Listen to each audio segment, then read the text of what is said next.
Today we're going to look at problem 2.3 from kaleidoscopes, hubcaps, and mirrors. And in problem 2.3 we're going to look at translations. So now we've done reflections and rotations, and so now we're going to look at the type of transformation called a translation. So this is translation symmetry. And so in a translation, an object or shape is moved just from one location to another, and it stays the same shape, it stays the same orientation, it just slides. We're literally taking this image and sliding it up into that position. And so what we want to do with this one is just look at the new image, this copy of this, and see how it was translated. So I'm going to take these points J, K, L, M, G, and H and actually just relabel this one here G prime, and we have H prime, J prime, K prime,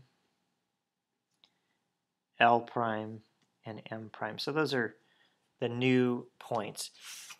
And then I'm actually going to draw line segments between each of the original from G to G prime. And I'm going to measure those line segments. So I want to do both make the line, so from G to G prime, and it looks like that distance on there is about 4.6 centimeters. So we'll write 4.6 centimeters for G to G prime. And then next I'm going to connect J and J prime. And so let me zoom in a little bit closer, you can see the ruler a little bit better. Off so get the light better, there we go. You can see that. I'm going one more. There we go. So now you can see the ruler better, see the measurements. So from J to J prime, so that distance once again is 4.6 centimeters. And then from H to H prime, these two, I'm just going to keep connecting points. I can see that from H to H prime, connect those 2 points, and my pen is bleeding a little bit, so we get a different pen, and that's again 4.6 centimeters. So you may be getting the idea already that in a translation the points are all the same distance apart. So here we have K to K prime, another 4.6 centimeters. And then from, so put that 4.6 centimeters in there, from L to L prime.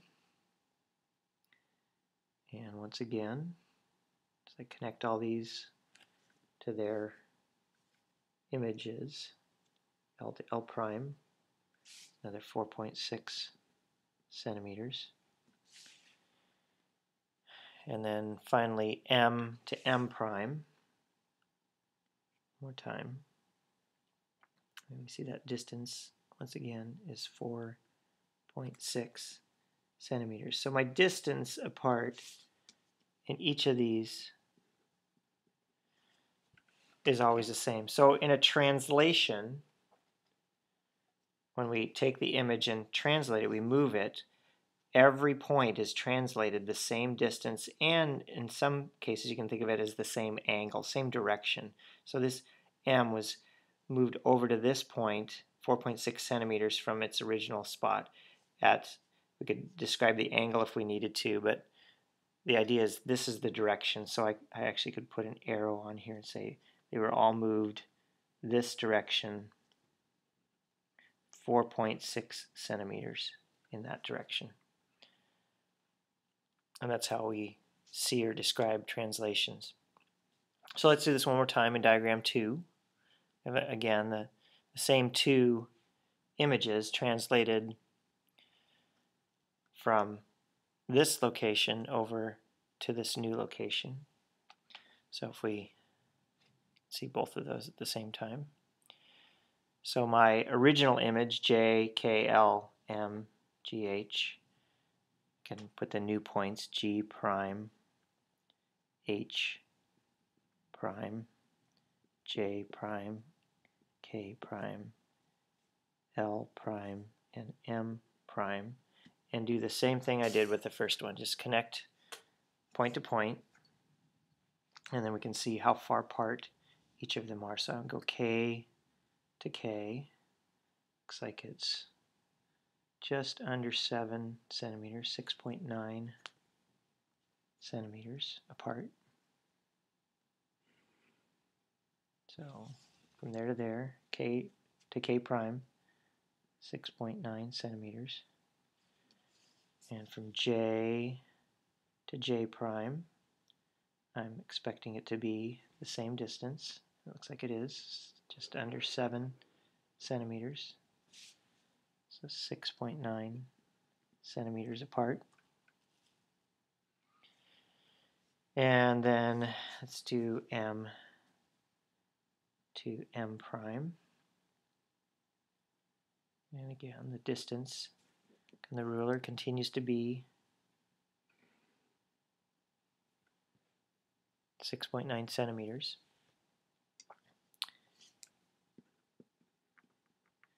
And then L to L prime. So again, another 6.9.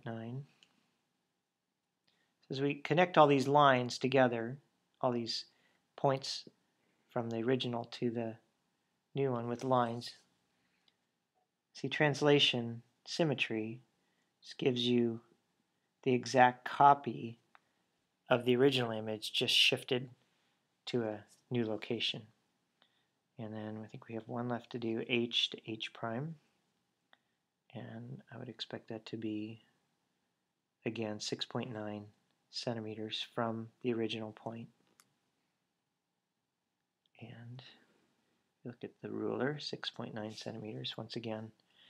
And so this translation would be described as moving this image in this direction. So I'm going to put my arrows here. And we're going to move it 6.9 centimeters in the direction of each of these arrows. And really there's lots of corresponding points. Any point on the original moved 6.9 centimeters in this direction will be on the new image. So we have the original, and then we have it translated 6.9 centimeters in this direction, and that gives us our final image in this location. And so that pretty much does it for question A on problem 2.3, seeing the idea that a translation is just a movement in one direction of all the points a certain distance at a certain direction.